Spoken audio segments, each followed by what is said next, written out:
Assalamualaikum warahmatullahi wabarakatuh. Alhamdulillah. Alhamdulillahillazi arsala rasulahu bil huda wa dinil haqq liyuzhirahu ala dini kullih wa kafa billahi syahida.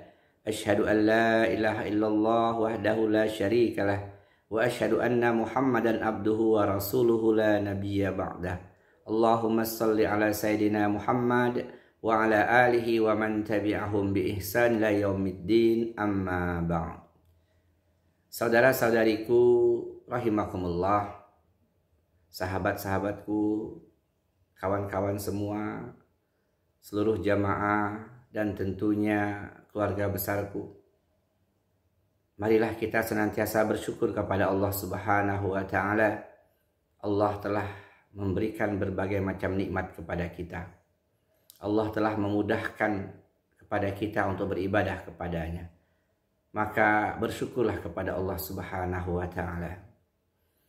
Kemudian salawat dan salam semoga senantiasa tercurahkan kepada teladan terbaik kita, Nabi Muhammad sallallahu alaihi wasallam, pada keluarganya, kepada para sahabatnya dan pengikutnya yang setia dari awal hingga akhir zaman. Allahumma amin.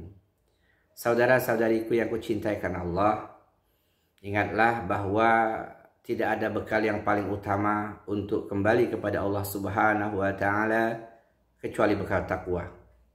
Allah sendiri ingatkan, wa tazawwadu fa inna kharazadit taqwa wattaquni ya ulil albab. Allah firmankan, berbekallah kalian.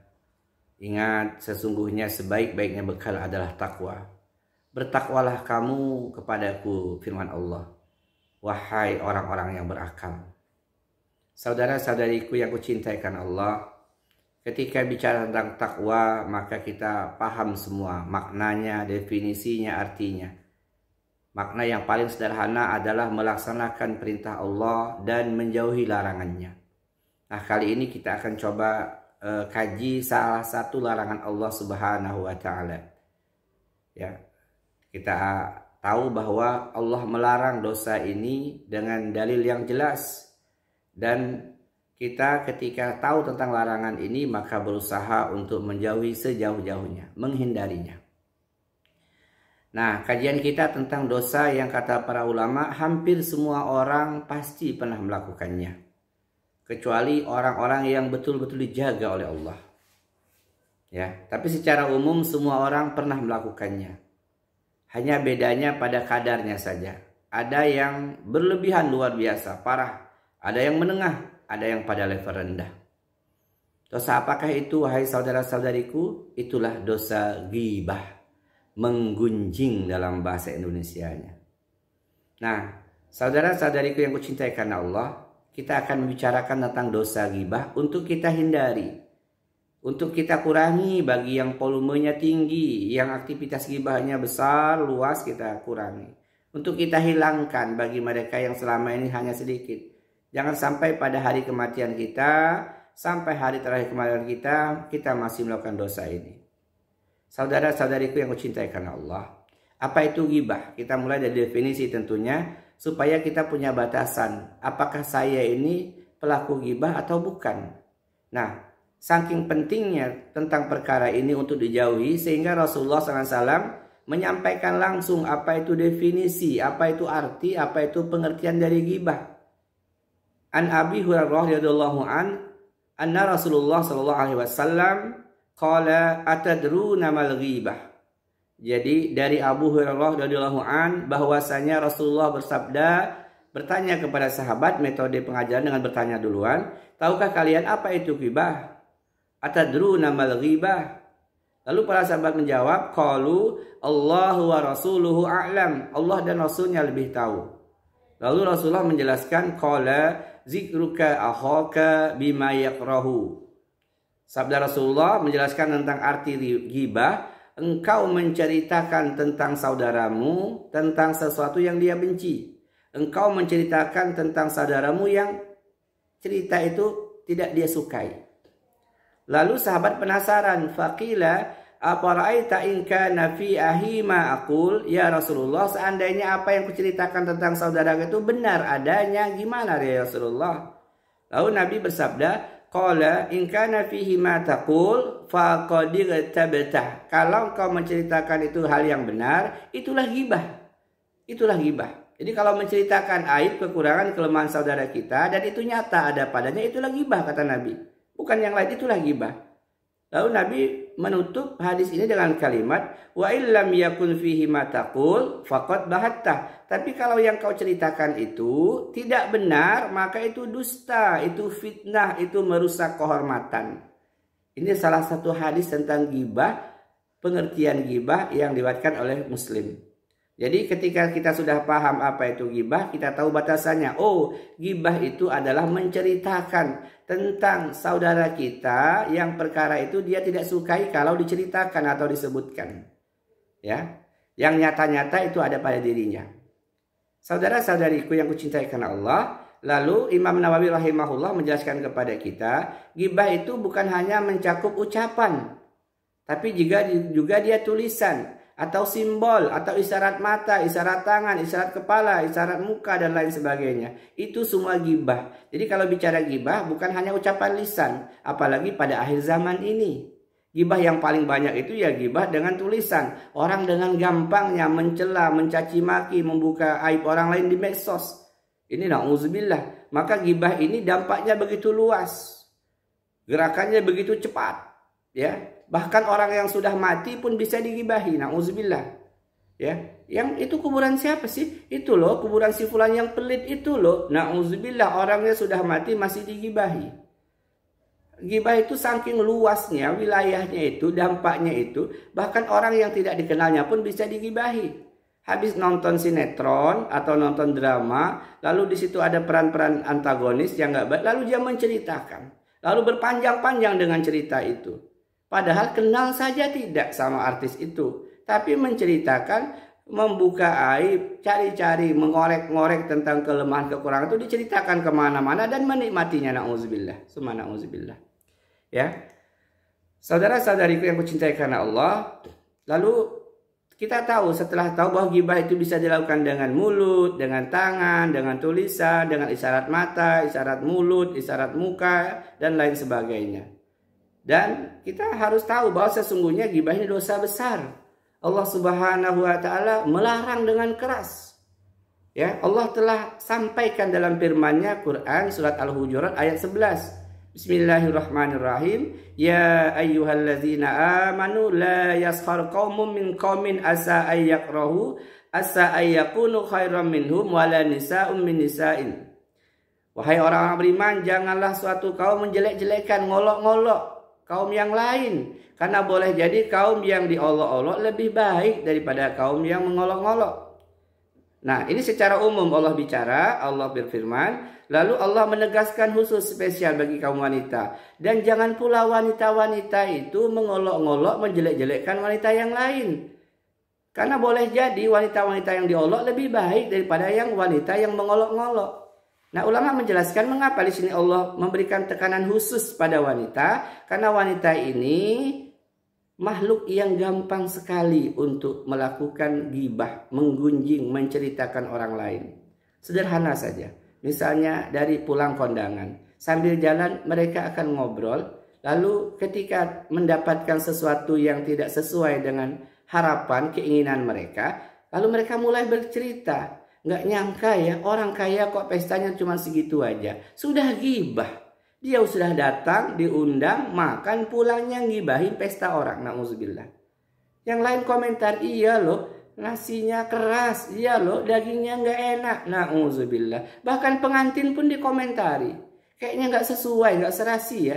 Lakinya ganteng betul, perempuannya biasa aja. Na'udzubillah. Gampang sekali. Ya. Perempuan itu na'udzubillah, bukan berarti laki-laki nggak ghibah, laki-laki juga ghibah, cuma tingkat intensitasnya jauh lebih besar wanita. Para wanita itu gampang sekali ghibahi kawannya. Kamu lihat nggak baju yang dipakai pesta kemarin? Itu baju yang pesta yang minggu kemarin loh. Ghibahi kawannya sendiri. Kamu lihat nggak tasnya itu? Itu tasnya udah lama itu. Dikomentari juga. Lihat suaminya dikomentari juga. Main ke rumah temannya dikomentari juga. Nggak nyangka ya, kalau tampil keluar dia itu rapi, bersih loh. Saya ke rumahnya, jorok betul, tabur nggak karuan. Kata kawannya jangan ngomongin itu gibah. Ini bukan gibah. Ini kan asli aku ke sana. Itulah gibah. Maka kalau nggak paham ilmunya, na'udzubillah, orang dengan gampang melakukan perkara ini. Dengan mudahnya menceritakan kekurangan orang lain, aib orang lain. Saudara-saudaraku yang kucintai karena Allah, jadi Allah melarang dengan tegas, dengan jelas. Kemudian kita harus pahami apa keburukan gibah. Ya, ada ancaman dari Allah Subhanahu wa taala. Firman Allah Subhanahu wa taala, ya ayyuhallazina amanu ijtanibu katsiran minaz-zon inna ba'daz-zon ismun wa la tajassasu wa la ya'tab ba'dukum ba'dan uhibbu ahadukum ayyakula lahman akhi maitan fakaritumuhu wattaqullaha innallaha tawwabur rahim. Wahai orang beriman, jauhilah kebanyakan dari prasangka, kecurigaan, karena sebagian dari prasangka itu dosa. Dan janganlah mencari-cari keburukan orang lain, dan janganlah menggunjingkan satu sama lain. Adakah seseorang di antara kamu suka memakan daging bangkai temannya sendiri, saudaranya sendiri? Tentu kamu merasa jijik kepadanya. Maka bertakwalah kepada Allah, sungguh Allah Maha Penerima Taubat lagi Maha Penyayang. Jadi saudara-saudariku yang kucintai karena Allah, Allah mengancamkan dengan pemisalan, mau nggak kalian makan daging bangkai saudara kalian sendiri? Tentu tidak mau, jijik. Nah begitulah. Kenapa? Karena ghibah itu menceritakan orang lain di belakang dia, yang orang lain itu tidak bisa melakukan pembelaan. Dia tidak bisa membela dirinya karena diceritakan di belakang orang lain. Persis seperti mayit, kata para ulama. Mayit itu telah mati, diapa-apain juga nggak bisa dia, nggak bisa melawan. Mau dipindah sana, pindah sini. Mau dimakan dagingnya bahkan nggak bisa dia. Dia nggak tahu siapa yang makan daging bangkainya, dia telah mati. Na'udzubillah. Dan jangankan makan daging bangkai manusia, makan daging bangkai ayam aja kita nggak mau. Jijik, dan itu haram. Apalagi makan daging bangkai manusia. Nah ini ayat Allah yang menceritakan keburukan dosa riba itu Allah ancamkan dengan perkara seperti ini, dengan pemisalan yang sangat menjijikkan. Ya, harusnya aib saudaranya ditutupi, disembunyikan, biar dia sendiri yang tahu. Ini terkadang na'udzubillah, teman ngajinya yang sering membantunya, sering nolongnya, masih juga diceritakan kekurangannya kepada orang lain. Bahkan ada yang menceritakan keluarganya, menceritakan suaminya. Suamiku itu loh, kalau di rumah, pokoknya, nah, na'udzubillah, kok ngomongin suami orang yang menjadi teman dalam tempat tidurnya, yang bersama hidupnya bertahun-tahun, na'udzubillah.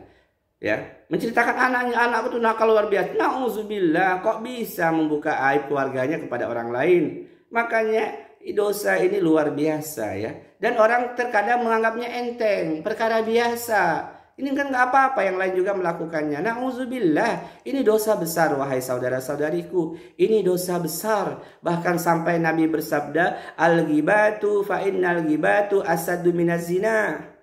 Ghibah itu dosa besar, dosa yang lebih besar daripada berzina.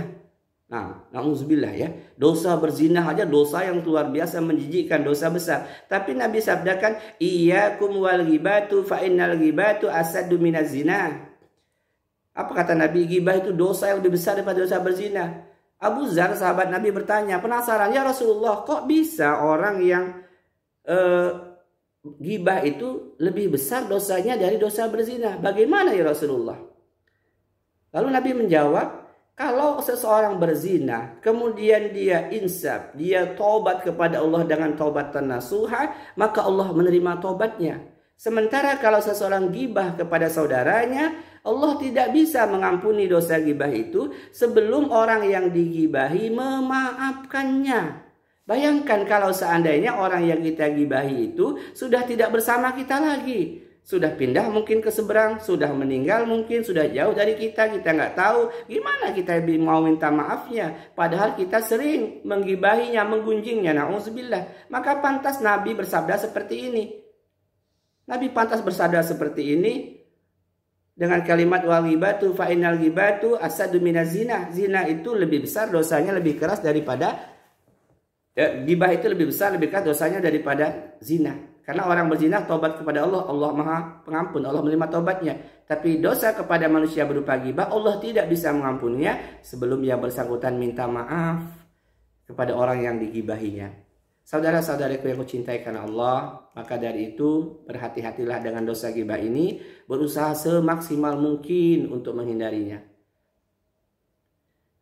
Ada yang nanya, Mam, kok tapi ghibah itu enak loh, nyaman, enjoy. Kalau ngomongin orang tuh sejam gak kerasa. Beda kalau ngaji 15 menit sudah ngantuk, nguapnya 3 kali. Tapi kalau ghibah sejam itu enjoy, asik, nikmat, menyenangkan, kayaknya bahagia banget. Apa sebabnya? Sebabnya Allah telah sampaikan dalam firman-Nya surat Al-An'am ayat 43, wa zayyana lahumus syaitanu ma kanu ya'malun. Setan menampakkan kepada orang yang melakukan kezoliman, membuat maksiat dosa, di antaranya ghibah, menampakkan membuat perbuatan itu terasa nikmat, menyenangkan, terasa indah, bagus. Nauzubillah. Jadi setan menghiasi perbuatan dosa ghibah itu menjadi sesuatu yang nyaman, yang enjoy, yang gak kerasa 1 jam berlalu. Padahal dia sedang, nauzubillah tadi, memakan daging bangkai saudaranya sendiri.